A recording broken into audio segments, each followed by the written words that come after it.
सकाळ समूहातर्फे आज भक्तीचा महाकुंभ या कार्यक्रमाचं आयोजन करण्यात आलेलं आहे।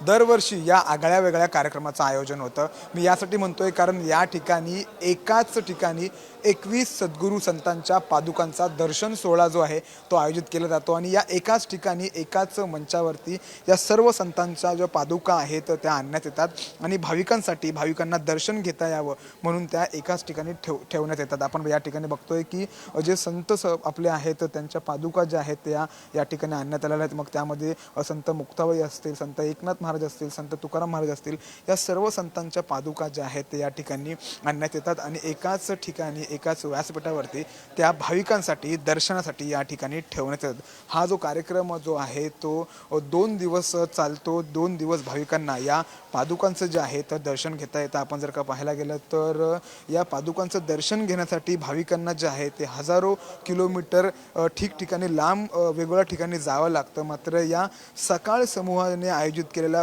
भक्तीचा महाकुंभ या एका आगळ्या वेगळ्या कार्यक्रमामुळे या सर्व पादुकांचं एकाच ठिकाणी दर्शन घेता येतं आणि आपण बघतो की या ठिकाणी सर्व पादुका ज्या आहेत त्या आणण्यात आलेल्या आहेत आणि थोड्याच वेळात या भक्तिमय सोहळ्याचा जो आहे सोहळ्याची जी आहे ती सुरुवात होणार आहे। कॅमेरामॅन रोहित सह मी सूरज मसूरकर, साम टीव्ही, मुंबई।